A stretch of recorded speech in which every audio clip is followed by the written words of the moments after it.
Ladies and gentlemen, welcome back to the analysis of YOLENO TV. I hope you're well from wherever you're watching this channel.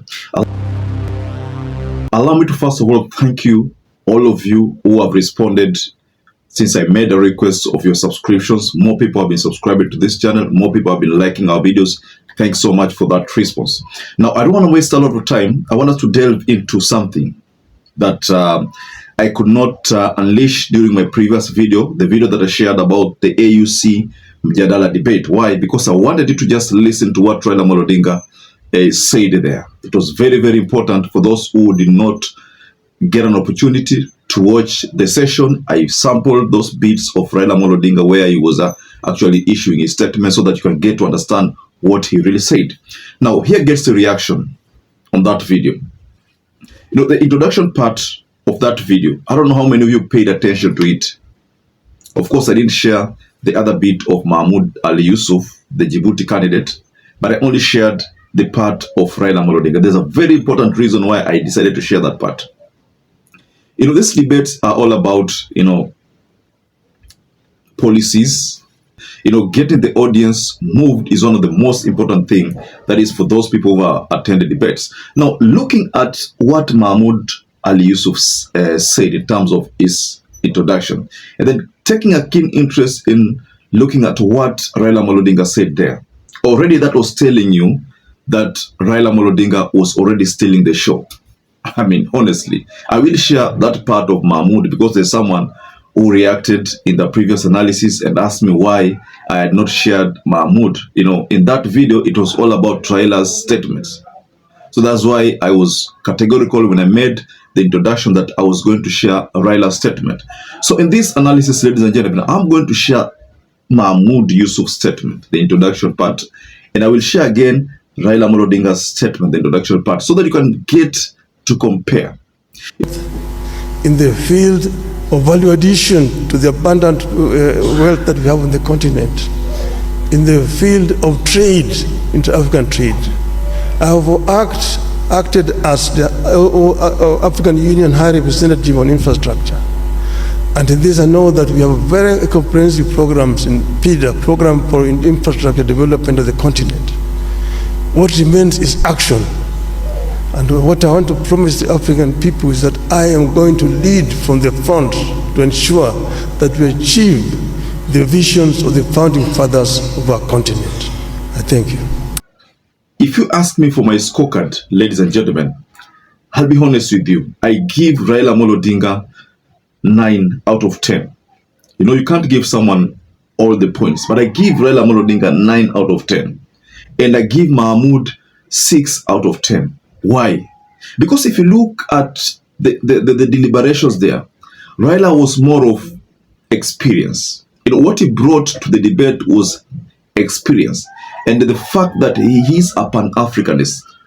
Let's be fair to Raila Odinga here, ladies and gentlemen. I know many people still castigate him, but let us be fair to him. It's good that I've seen some people used to talk bad about him in some YouTubers. I've decided to now say that they are giving Raila Odinga kudos to the presentation. Honestly speaking, globally, I've been seeing reactions from many people. Of all the reactions that I've seen, many have really given Raila Odinga credit to how he presented what he can offer. It was all about what can you offer. The two candidates talking about Richard Madagascar and Mahmoud Ali Youssouf, they were more of policies. Of course, Raila was more of policies, but Raila being someone who has served in the public sector for long, after being a prime minister, member of parliament, of opposition leader for the longest time, and now in this capacity as an AUC chair, candidate, and also after serving as the AU infrastructure head, it can only mean that Raila has the knowledge and the experience that Africa needs. And to top on to what Raila Odinga presented as his credentials, he is a Pan-Africanist. That is why you find that there was a question that was thrown there about how these leaders are going to make sure that Pan-Africanism becomes a thing of the Africans. Neither of the two candidates, talking about Mahmoud and Richard, could articulate that part well. The only person who managed to convince Africans, based on the reaction I've seen, is Raila. He exhibited the true Pan-Africanism by the expression there during that debate. My name is Mahmoud Ali Youssouf. I am 59 years old. I'm married with 8 children. Minister of Foreign Affairs of Djibouti for the past 20 years. And I am standing before you this evening to give you a brief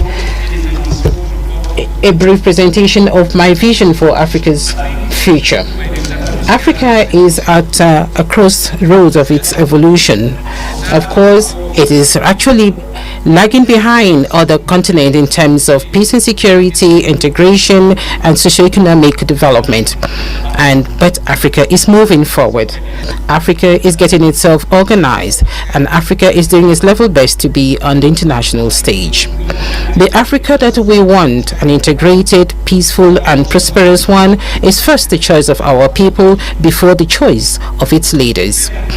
The founding fathers of the OAU in 1963 and to our leaders today who actually established the African Union more than 20 years, all the way down to the average citizen, we are trying to consolidate our diversity and to cement the unity of the continent.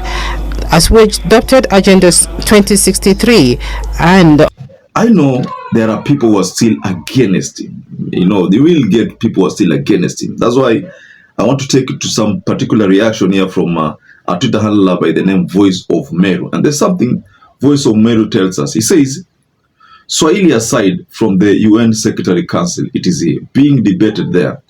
Youssouf addressed it in Francophone, then interpreted into English, and so was Richard ENIGMATIC.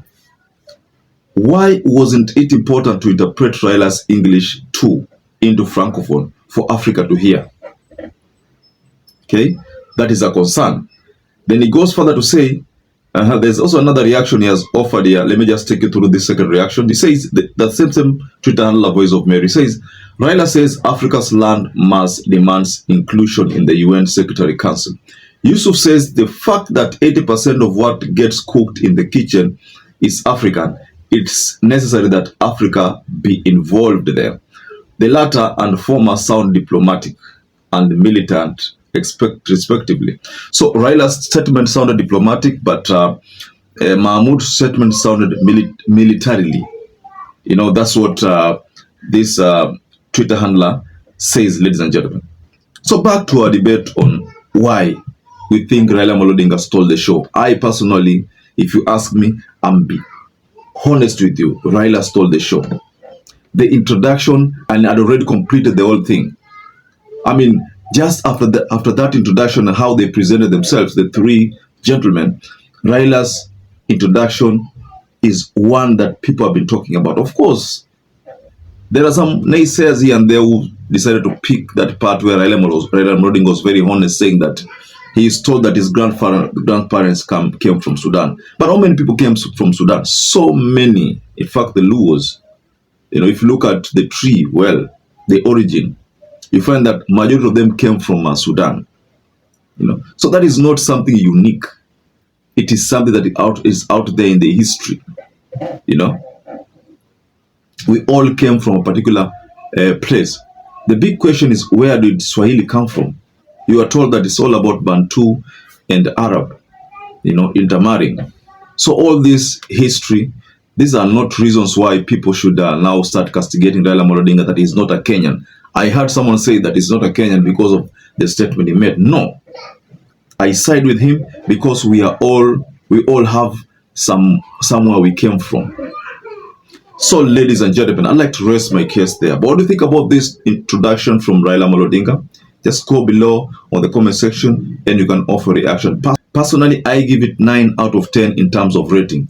How much do you give it? Just go below in the comment section and you can offer us your reaction in terms of the rating. Give Raila Odinga a rating. What's your scorecard? So perhaps if you watch this video and you've not subscribed, take 1 second and subscribe, like this video. Until you catch up again, stay safe and stay blessed.